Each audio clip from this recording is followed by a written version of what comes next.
Irmãos queridos, eu quero convidar você para abrir sua Bíblia comigo no livro de Atos dos Apóstolos, capítulo 1. Atos dos Apóstolos, capítulo 1. E nós leremos até o versículo 14, de 1 a 14.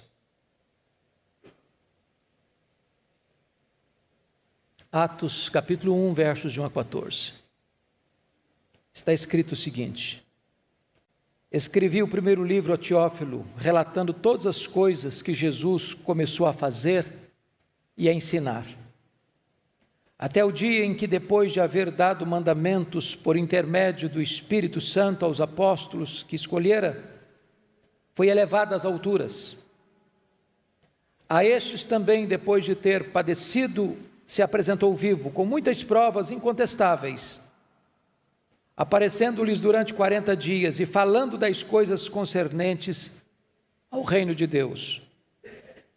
E comendo com eles, determinou-lhes que não se ausentassem de Jerusalém, mas que esperassem a promessa do Pai, a qual disse ele: de mim ouvistes. Porque João, na verdade, batizou com água, mas vós sereis batizados com o Espírito Santo, não muito depois destes dias.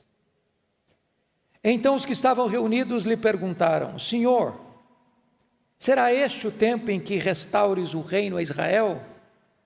Respondeu-lhes: não vos compete conhecer tempos ou épocas que o Pai reservou pela sua exclusiva autoridade, mas recebereis poder ao descer sobre vós o Espírito Santo, e sereis minhas testemunhas, tanto em Jerusalém, como em toda a Judéia e Samaria, e até os confins da terra. Ditas essas palavras, foi Jesus elevado às alturas à vista deles, e uma nuvem o encobriu dos seus olhos. E estando eles com os olhos fitos no céu, enquanto Jesus subia, eis que 2 varões vestidos de branco se puseram ao lado deles e lhes disseram: varões galileus, por que estáis olhando para as alturas? Esse mesmo Jesus que dentre vós foi assunto ao céu, virá do modo como viste subir. Então voltaram para Jerusalém do monte chamado Olival, que dista daquela cidade tanto como a jornada de um sábado. Quando ali entraram, subiram para o cenáculo, onde se reuniram Pedro, João, Tiago, André, Filipe, Tomé, Bartolomeu, Mateus, Tiago, filho de Alfeu, Simão o Zelote e Judas, filho de Tiago. Todos estes perseveravam unânimes em oração, com as mulheres, com Maria, mãe de Jesus, e com os irmãos deles. Amém. Eu quero pensar com vocês sobre o seguinte tema: Jesus subiu e o Espírito Santo desceu. Jesus subiu e o Espírito Santo desceu.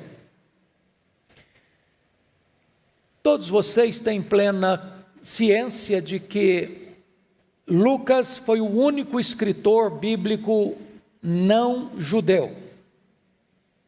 Ele era gentio. Provavelmente nasceu em Antioquia da Síria. Ele era médico de profissão e também historiador. Ele escreveu talvez a obra mais relevante para a história do cristianismo em 2 volumes. O Evangelho, primeiro volume, e o livro de Atos dos Apóstolos, o 2º volume da mesma obra. É curioso que Lucas, ao registrar os fatos que você encontra no Evangelho e em Atos, faz uma acurada pesquisa. Ele compulsa as obras e ele vai atrás das informações mais rigorosas e precisas dos fatos. E então relata todas as coisas que Jesus começou preste atenção nisso, começou a fazer e a ensinar. Começou porque o que Jesus fez e ensinou prossegue agora com os apóstolos, com a igreja. E nós ainda hoje estamos ensinando o que Jesus fez e o que Jesus ensinou.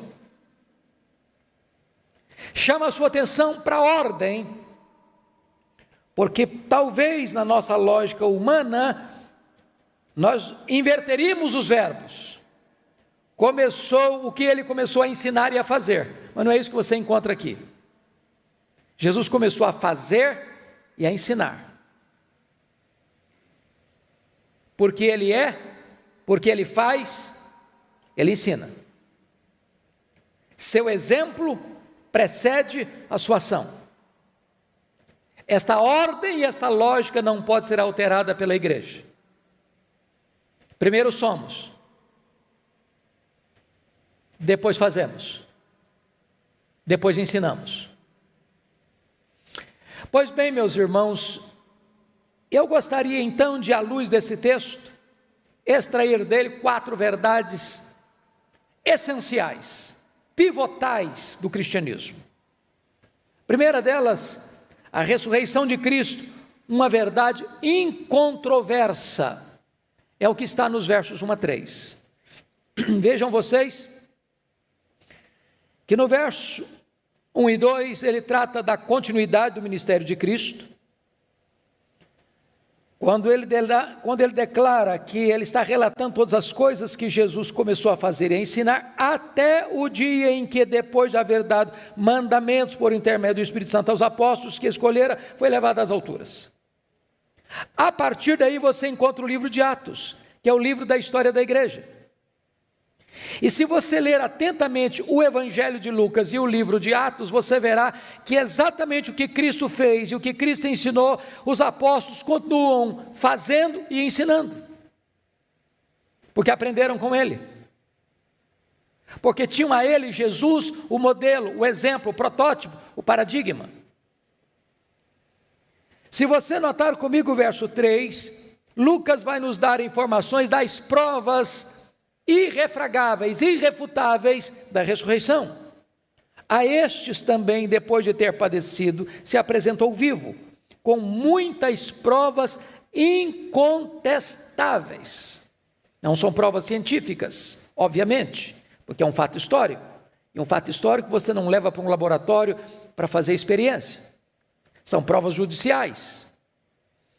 E Paulo, escrevendo a sua carta aos Coríntios, disse que estas provas são tão evidentes que ele apareceu aos discípulos, que ele apareceu a Cefas, que ele apareceu a Tiago, que ele apareceu a Paulo, que ele apareceu a mais de 500 irmãos uma só vez. Então a ressurreição não foi apenas um fato psicológico, não foi apenas um expediente, conforme registrado em Mateus, que os discípulos saíram contando que ele ressuscitou, quando de fato ele não ressuscitou, ou como os céticos dizem, ele nem chegou a morrer, ao ser retirado vivo da cruz e colocado num túmulo, e os túmulos não eram 7 palmos abaixo da terra, mas cavado em rocha, e um lugar amplo, com ar fresco ali dentro, que ele teria recuperado as suas energias, ou que as mulheres foram no túmulo errado e saíram proclamando que ele ressuscitou. Não, absolutamente não. Jesus ressuscitou, o seu túmulo está vazio e Jesus está no trono. Este é o pilar principal do cristianismo, porque se Jesus tivesse sido vencido pela morte, ele teria sido um fracasso, não poderia salvar nem ele mesmo, não poderia ser o nosso Redentor. Se ele não ressuscitou, então, diz o apóstolo Paulo, a nossa fé é vã, a nossa pregação é vã. Os que creram estão enganados, os que morreram pereceram sem esperança. Então nós somos falsas testemunhas de Deus, mas de fato ele ressuscitou como primícias dos que dormem.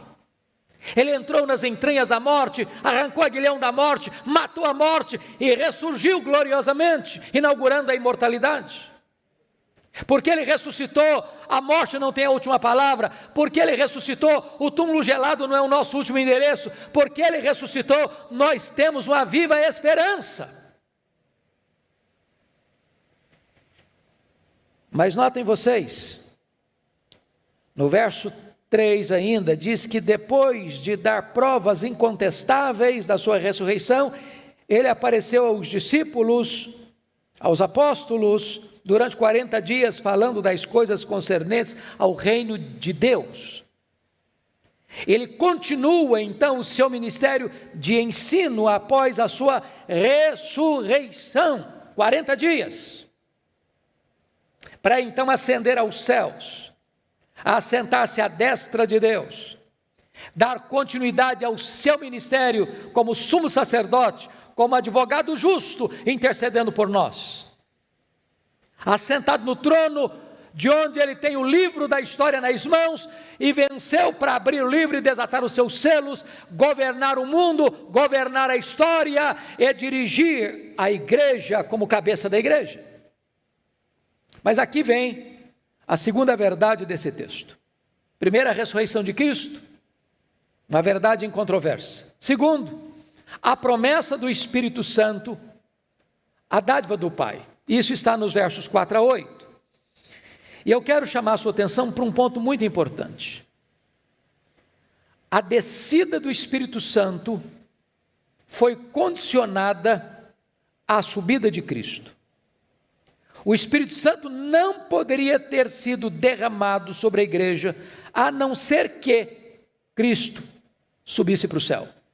E eu chamo a sua atenção para 2 versículos, para nós confirmarmos isso. Primeiramente, dê uma olhadinha em João capítulo 7, Evangelho de João capítulo 7, versos 38 e 39. Está escrito o seguinte: quem crer em mim, como diz a Escritura, disse Jesus, do seu interior fluirão rios de água viva. Isto disse ele, ou disse com respeito ao Espírito que haviam de receber os que nele crescem. Pois o Espírito até aquele momento não fora dado, porque Jesus não havia sido ainda glorificado. Então, a dádiva do Espírito Santo estava condicionada à glorificação de Jesus. Ele precisou subir para o Espírito Santo descer. Mas vamos ver um outro texto que deixa isso claro, em João 16, versículo 7. Olha comigo, por gentileza. João 16, versículo 7. Veja aí. Mas eu vos digo a verdade, convém-vos que eu vá, porque se eu não for, o Consolador não virá para vós outros. Se porém eu for, eu vou-lo enviarei. Então, primeiro, Jesus sobe. Segundo, o Espírito desce. Vejam vocês, então, qual é a promessa do Pai no verso 4 comigo. Agora, voltando para Atos dos Apóstolos, capítulo 1. Olha aí, por favor, versículo 4. E comendo com eles, determinou-lhes que não se ausentassem de Jerusalém, mas que esperassem a promessa do Pai, a qual disse ele, de mim ouvistes. A pergunta é, qual é essa promessa? Que promessa é essa? Qual é a promessa do Pai? E você vai perceber comigo que quando o Pentecoste acontece, quando o Espírito Santo é derramado, quando o Espírito Santo desce, Pedro interpreta este fato do derramamento do Espírito Santo como cumprimento do que Joel escreveu no capítulo 2, verso 28. E acontecerá depois que derramarei meu Espírito sobre toda a carne. Vossos filhos e vossas filhas terão visões. Vossos velhos sonharão. Até sobre os servos e sobre as servas eu derramarei do meu Espírito. Então a grande promessa do Pai era o derramamento do Espírito Santo. E esta promessa deveria ser aguardada, disse Jesus, em Jerusalém. Eles não tinham liberdade de sair de Jerusalém. Talvez, irmãos, pensem comigo, o último lugar que eles gostariam de estar é em Jerusalém. A igreja estava pressionada. A igreja começou a ser perseguida, Eles não eram de Jerusalém, eles eram galileus. Eles queriam sair logo para Galiléia. Mas Jesus diz: permanecei na cidade, até que do alto sejais revestidos de poder. Lucas 24, 49. E aqui em Atos 1, 4, Jesus diz: vocês não se ausentem de Jerusalém, mas esperem a promessa do Pai, a qual de mim ouvistes. Oh, amados irmãos, é tão importante você entender que a história da igreja cristã começa lá em Atos 2, do ponto de vista histórico neotestamentário, com esse derramamento do Espírito Santo. É claro que o Espírito Santo já tinha uma atuação importante no Velho Testamento, era dado a algumas pessoas especiais, para missões especiais, mas a vinda definitiva, completa, cabal, para permanecer para sempre com a igreja, acontece com o cumprimento da promessa do Pai. E o que eles fizeram? Obedeceram a Jesus? Sim. Esta obediência foi irrestrita. Permaneçam na cidade. E esta foi uma perseverança inabalável, até que do alto sejais revestidos de poder. Dr. John Stott, interpretando esse texto, ele disse que antes de enviar a igreja ao mundo, Jesus enviou o Espírito Santo à igreja, e esta ordem não pode ser alterada. Você e eu precisamos de receber esta promessa do Pai, antes de nós sermos usados por Deus no cumprimento da grande comissão.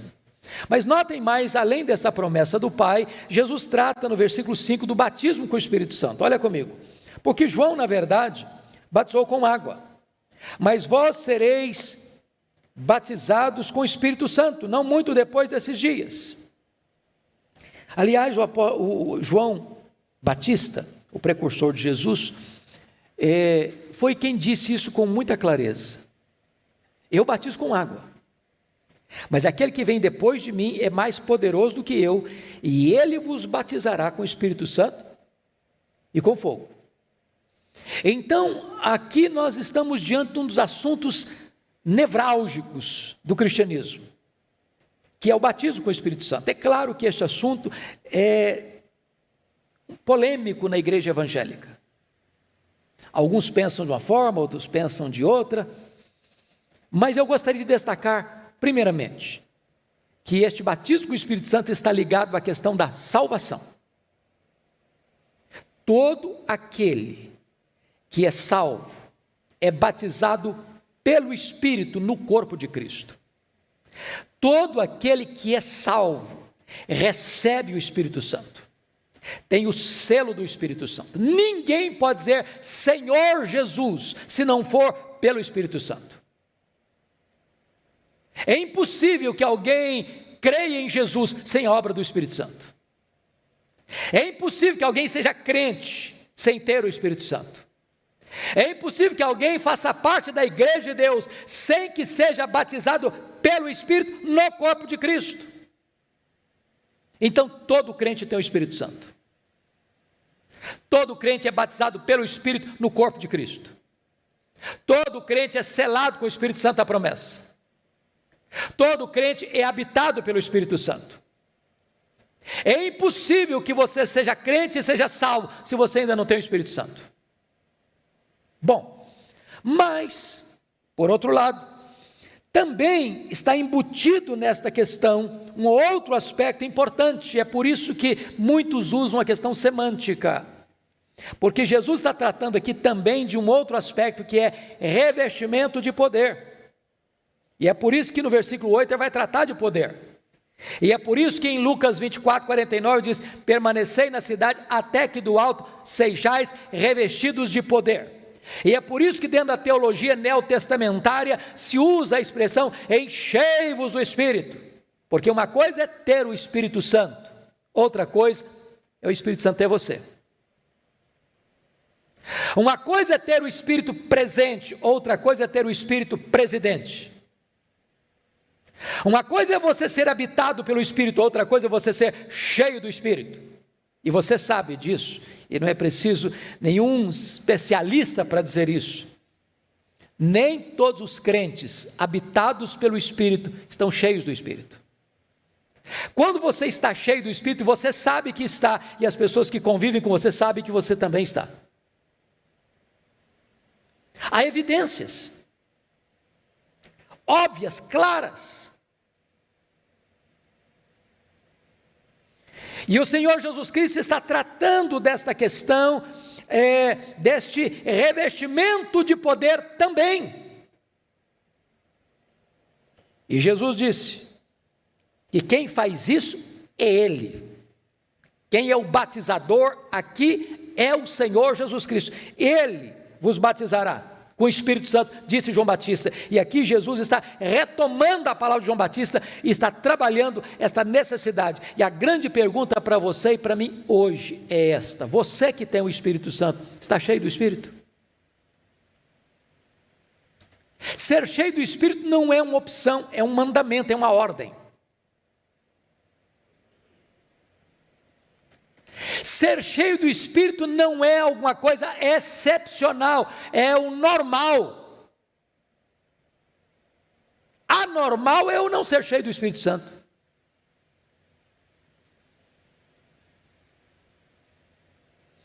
Pois bem, queridos, dito isto, vamos ver agora que nos versos 6 e 7, Jesus vai falar da natureza do reino. Olha comigo. Então os que estavam reunidos lhe perguntaram: Senhor, será este o tempo em que restaures o reino a Israel? Respondeu-lhes: não vos compete saber ou conhecer tempos ou épocas que o Pai reservou pela sua exclusiva autoridade. Notem vocês que os discípulos, os apóstolos, até então, ainda não tinham claramente uma noção do que era o reino de Deus, porque para eles o reino de Deus era um reino político. É por isso que eles tinham muito interesse em que Jesus fosse feito rei. E durante 2 vezes, Jesus saiu do meio da multidão, pela inclinação que a multidão tinha de fazê-lo rei. Quando ele multiplicou pães e peixes, diz a Bíblia que o povo queria fazer o rei. Jesus deu uma saída, uma escapadela, e não ficou ali, para que os seus discípulos não fossem tentados por essa ideia de vê-lo apenas como um Messias político, terreno, que veio para resolver os problemas só do aqui e do agora, curar os enfermos, multiplicar pães e peixes e alimentar as multidões. A segunda vez foi quando Jesus Cristo, depois da transfiguração, desceu do monte e curou um menino endemoniado que os discípulos não conseguiram libertar. E está escrito em Lucas 9, versos 43 a 44, que todos ficaram maravilhados do quanto Deus fazia por intermédio de Jesus. E mais uma vez esta inclinação de fazer de Jesus um Messias político, um rei político, toma conta da multidão, e os discípulos estão ali também, tomados por esse mesmo sentimento, e Jesus se dirige a eles assim, em Lucas 9, 44, fixai nos vossos ouvidos as seguintes palavras: o Filho do Homem vai ser entregue nas mãos dos homens. Em outras palavras, não pensem vocês que eu vim ao mundo apenas para curar enfermos, para alimentar os famintos. Não pensem vocês que eu vim ao mundo para ser apenas um Messias político. Não pensem vocês que vocês vão mudar a minha agenda. Eu vim ao mundo para ir para a cruz, e é para a cruz que eu estou indo, porque é lá na cruz que eu vou libertar vocês, é lá na cruz que eu vou redimir vocês. O meu reino não é político, o meu reino é espiritual. Os apóstolos estavam entendendo isso, talvez pensando num reino geográfico, num reino terreno, num reino político, ou num reino estático. E Jesus responde para eles: não vos compete saber, nem cronos, nem kairós, nem tempos, nem épocas, que o Pai reservou pela sua exclusiva autoridade. Isso não é da competência de vocês, isso é lá do departamento da diretoria. Vocês são aqui do almoxarifado. O papel de vocês não é querer ficar aí cogitando acerca dos grandes desígnios de Deus. A tarefa de vocês é receberem poder para fazer a obra de Deus. Meus irmãos, é curioso isso, como a igreja tantas vezes é tentada a ficar discutindo a obra em vez de fazer a obra. tanta gente nos gabinetes de ar-condicionado, cogitando, filosofando, teologizando e tentando descobrir tanta coisa, interpretar tanta coisa, e querer saber tanta coisa, e a obra está sendo deixada de lado. Eu não fui chamado para discutir a obra, eu fui chamado para fazer a obra. E é por esta razão que Jesus introduz agora, notem comigo o versículo 8, a necessidade do revestimento de poder. Olha a resposta de Jesus aos seus discípulos: não vos compete saber, nem tempos ou épocas que o Pai reservou pela sua exclusiva autoridade, mas recebereis poder ao descer sobre vós o Espírito Santo, e sereis minhas testemunhas, tanto em Jerusalém como em toda a Judeia e Samaria, e até os confins da terra. Meus amados irmãos, vamos parar um pouquinho aqui e pensar. Se você tivesse que passar uma régua na sua vida agora, no quesito poder, como você avaliaria você? Você tem experimentado esse poder? Você tem recebido esse poder?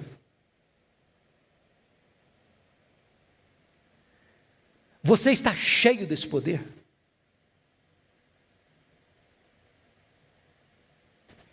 Talvez você pergunte, mas pastor, poder para quê? Talvez o texto nos ajude. Primeiro, poder, meu irmão, para sair da especulação teológica para o campo da ação missionária. Os discípulos queriam discutir escatologia. Jesus, não, isso não é de vocês, não. Vocês vão receber poder para trabalhar. Não é para discutir, é para trabalhar. Tem muita gente discutindo a obra, irmãos. Mas a obra precisa ser feita. E deixa eu lhe dizer algo maravilhoso. Se você quer ver resultados de crescimento da igreja, você precisa trabalhar. É curioso que, preste bem atenção no que eu vou lhe dizer, aqueles que mais sabem, muitas vezes, menos fazem, aqueles que menos sabem, mais fazem. Tem hora que você toma algum susto, você chega e encontra um obreiro, talvez com limitação tão grande no seu conhecimento, no seu cabedal teológico, doutrinário, e você vai ver frutos e muitos frutos, e igrejas plantadas, e congregações plantadas, e milhares de pessoas convertidas. Mas como assim? Como assim? É porque não tem colheita sem semeadura. Nós temos que gastar mais as solas dos nossos sapatos do que o assento dos nossos bancos. O poder não está no seu cabedal intelectual, o poder está no Espírito Santo de Deus, no Evangelho de Cristo. O Evangelho é o poder de Deus para a salvação de todo aquele que crê. Não importa se o camarada é um pós-doutor ou se ele tem o primário, se ele abrir a boca e pregar o Evangelho, haverá virtude do Espírito Santo e conversões acontecerão. Nós precisamos de poder, irmãos. Hoje acumulamos diplomas e mais diplomas, títulos e mais títulos, e eu não sou contrário a isso. Eu acho que nós estudamos pouco, deveríamos estudar mais, mas eu quero dizer que você pode ter todos os diplomas de todas as academias, as mais excelentes, mas se você não tiver poder, não haverá virtude para pregar o Evangelho, não haverá frutos. Recebereis poder. Mas poder para quê? Segundo lugar, poder para você resolver as tensões de relacionamento. Irmãos amados, hoje o pessoal fala muito aí de inteligência emocional, e o mercado de trabalho está dando muito mais valor e mais importância ao camarada que tem habilidade de se relacionar do que quem tem um QI muito elevado. Mas o cristianismo é pioneiro nisso. Recebereis poder ao descer sobre vós o Espírito Santo, e sereis minhas testemunhas, tanto em Jerusalém, como em toda a Judeia, e até Samaria. E Samaria, meus irmãos, é uma coisa curiosa, que quando Jesus estava indo para Jerusalém, ele tinha que passar pela aldeia de Samaria, e os samaritanos não o receberam, eram inimigos. E diz a Bíblia que João, que era o discípulo do amor, mas era filho do trovão, disse: Senhor, o Senhor quer que a gente manda descer fogo do céu para esse povo, arrebentar esse povo todo, queimar esse povo todo? O povo não merece viver, não, vamos queimar esse trem. Diz: você não sabe de que espírito eu sou, João? Mas quando João foi revestido com o poder do Espírito Santo, e a igreja recebeu o poder do Espírito Santo, quando o evangelho chegou até Samaria, sabe quem que foi enviado para Samaria? João e Pedro. Agora não estão querendo que o fogo caia, não, agora estão orando para que eles recebam o Espírito Santo. Sabe o que significa isso? Se você está cheio do Espírito Santo, você não tem mágoa no coração. Se você está cheio do Espírito Santo, você perdoa aquele que machucou você. Se você está cheio do Espírito Santo, você resolve aquelas pendências de relacionamento que se arrastam na sua vida, dentro da sua família ou no seu trabalho. Se você está cheio do Espírito Santo, você leva o Evangelho até para aqueles que se consideram seus inimigos. Poder. Para quê? Para que poder? Poder para morrer, meu irmão. Se você não tem uma causa pela qual morrer, você ainda não tem uma causa pela qual viver. Uma das perguntas que mais fazem para mim é: pastor, e se chega uma perseguição no Brasil? Como acontece hoje em alguns países, irmãos, onde só o fato de você ter uma Bíblia, você é perseguido. Se você reunir na sua casa, a portas trancadas, você tem que cantar os hinos em voz bem baixinha, bem baixinha. Irmãos nossos estão sendo fuzilados hoje, irmãos nossos estão sendo trancados hoje, com escassez de pão e com torturas. Irmãos nossos hoje estão morrendo pela sua fé. E as perguntas: pastor, e se chega uma situação dessa aqui, será que eu aguento?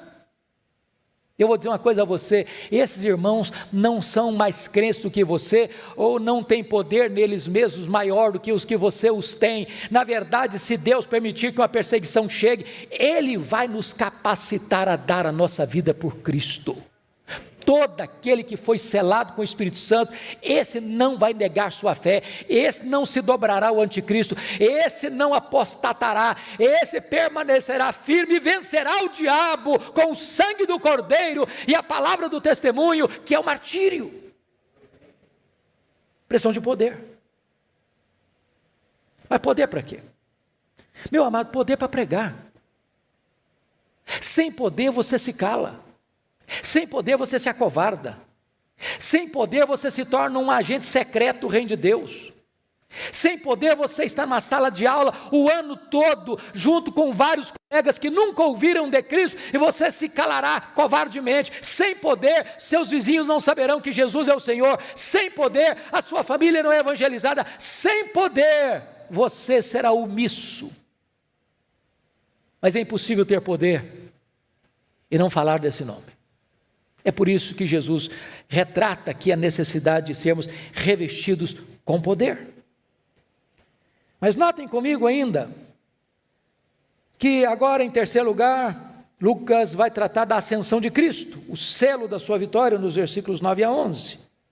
Ditas essas palavras, diz o verso 9, foi Jesus elevado às alturas, à vista deles, e uma nuvem encobriu seus olhos. Estando eles com os olhos fitos no céu, enquanto Jesus subia, eis que 2 varões vestidos de branco se puseram ao lado deles e lhe disseram: varões galileus, por que estáis olhando para as alturas? Esse Jesus que dentre vós foi assunto ao céu, virá do modo como vi subir. Por que ele subiu? Subiu primeiro porque ele consumou a obra que veio fazer aqui. Ele nasceu, ele viveu, ele morreu, ele ressuscitou, ele deixou a igreja estabelecida, agora ele sobe para derramar o Espírito Santo. Ele subiu porque a obra dele aqui foi concluída. Mas diz o texto que ele subiu também com a promessa de que vai voltar. Assim como vi subir, assim ele descerá. De que maneira ele subiu? Visivelmente. Pois ele voltará visivelmente. Todo olho verá. Ele voltará audivelmente, será ao ressoar da trombeta de Deus, ouvida a voz do arcanjo. Então vai ser um fato visível e sonoro. Terceiro, ele virá repentinamente. Vai ser no momento, no abrir e fechar de olhos, como um relâmpago risca os céus do Oriente ao Ocidente. Assim ele virá repentinamente. Como é que ele virá? Ele virá inesperadamente. Vai ser como um ladrão, que não manda telegrama nem aviso prévio. Eu vou chegar tal dia, tal hora na sua casa. Inesperadamente. Vai ser como nos dias que antecederam o dilúvio, onde os homens casavam e davam-se em casamento, compravam e vendiam, tocando a vida, até que chegou o dilúvio. Será assim a segunda vinda de Jesus. A segunda vinda de Jesus será inescapável. Não tem como nenhum poderoso desta terra mudar essa agenda, mudar esse calendário e impedir que ele volte. Ele voltará. Mas ele voltará vitoriosamente, gloriosamente, triunfantemente, colocará todos os seus inimigos debaixo dos seus pés, e ele se assentará no trono para julgar as nações, e todo aquele que não tem o seu nome escrito no livro da vida, esse será lançado no lago do fogo, onde já está o falso profeta, onde está o anticristo, onde está o dragão, onde está a morte, e então ele entrará para as bodas do Cordeiro com a sua igreja, numa festa que nunca mais vai terminar. Bendito seja Deus. Mas eu quero terminar com o último ponto aqui, que Jesus trata dessa agenda. E o último ponto, o quarto ponto, é a busca do Espírito Santo, um clamor da igreja. Olha comigo os versos 12 a 14. Note que Jesus voltou para o céu triunfantemente e os discípulos voltaram para o cenáculo alegremente. E o versículo 12 trata da volta. Notem comigo. Então voltaram para Jerusalém, porque a ordem foi essa: permanecer em Jerusalém, até que do alto sejais revestidos de poder. Segundo, note comigo o local, versículo 13a. Quando ali entraram, subiram para o cenáculo. Por que o cenáculo? Porque era exatamente nesse local que eles haviam se reunido com Jesus, onde comeram a Páscoa, e onde Jesus fez uma transição da Páscoa judaica para a ceia, inaugurando a nova aliança em seu sangue. Exatamente nesse cenáculo é que Jesus disse que ele precisava subir para o Espírito Santo descer. Então esse é o local onde eles vão se reunir. Quem são os integrantes? Olhem comigo. Versículo 13. Pedro, João, Tiago, André, Filipe, Tomé, Bartolomeu, Mateus, Tiago, filho de Alfeu, Simão Zelote, Judas, filho de Tiago. E ainda no versículo 14, Maria, mãe de Jesus, e os irmãos dele. Ao todo eram 120 pessoas. Esses eram os integrantes daquela reunião. O que eles fizeram nesse cenáculo? Olhem comigo, por favor, no versículo 14. Todos estes, todos quem? Os 120, todos perseveraram, unânimes em oração. Unânimes.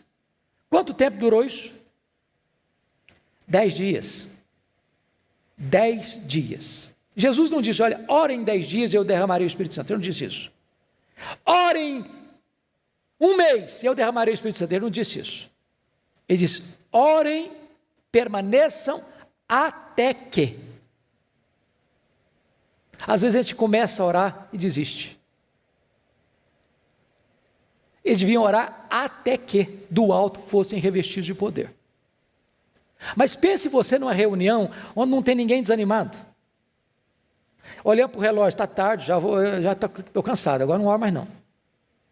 Eu acho que não adianta orar, nós já oramos 5 dias, não aconteceu nada. Já oramos 6 dias, nada. 7 dias, uma semana, não aconteceu nada. Vou parar de orar.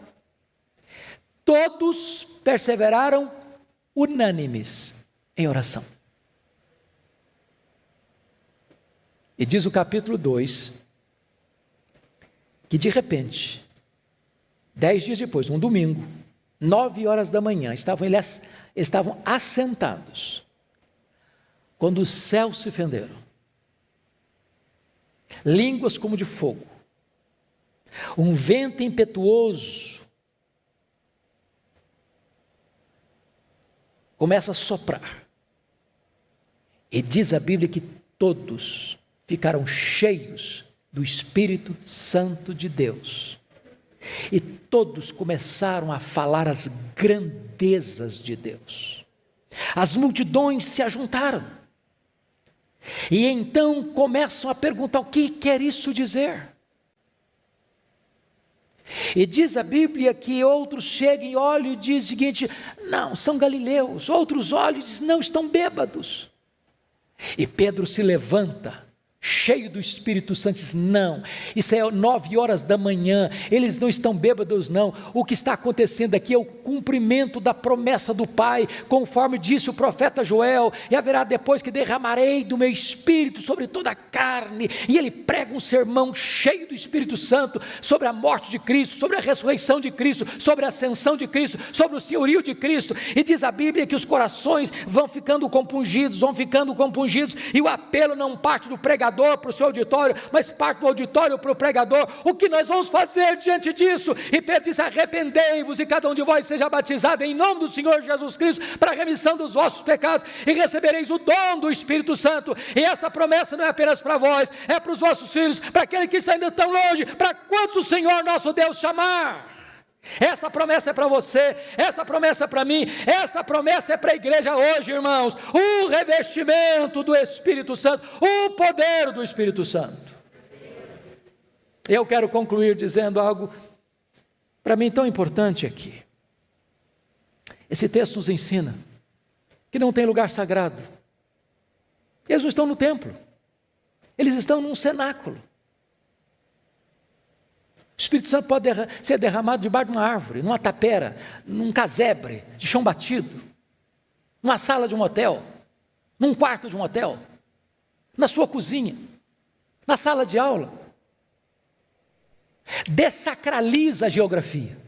Segundo, não tem família sagrada. Lá está Maria, lá estão os irmãos de Jesus, mas não diz que Maria e os seus filhos, os irmãos de Jesus, ficaram mais cheios do Espírito Santo, ou a partir dali se tornaram mais importantes que os outros. Não, todos ficaram cheios de igual forma. Dessacraliza essa questão do status familiar. Terceiro, não tem idade sagrada. Ali tem Maria, ali tem os filhos de Maria, ali tem gente que tem uma posição elevada, os apóstolos, ali tem gente simples, anônima, que não aparece o nome, mas todos ficaram cheios do Espírito Santo da mesma maneira. Mas mais, não tem posição sagrada, fisicamente falando. Eles não estão de joelhos, eles não estão de pé, estão assentados. Às vezes a gente pensa, irmãos, que a posição física é que determina o grau da minha reverência. Não necessariamente. Eu posso estar de joelhos, prostrado, mas o meu coração está empinadinho, cheio de soberba. Não é a posição física. Estão assentados e o Espírito Santo é derramado. Então, amado, eu gostaria que hoje, agora, todos nós pudéssemos pensar uma coisa: meu Deus, eu não posso viver sem essa plenitude. Eu não posso andar sem essa plenitude. Eu não posso ser uma testemunha sem essa plenitude. Eu preciso deste revestimento de poder. Eu preciso. E você? Também precisa? Que Deus nos ajude. Pastor Arival, vem orar por nós, por gentileza.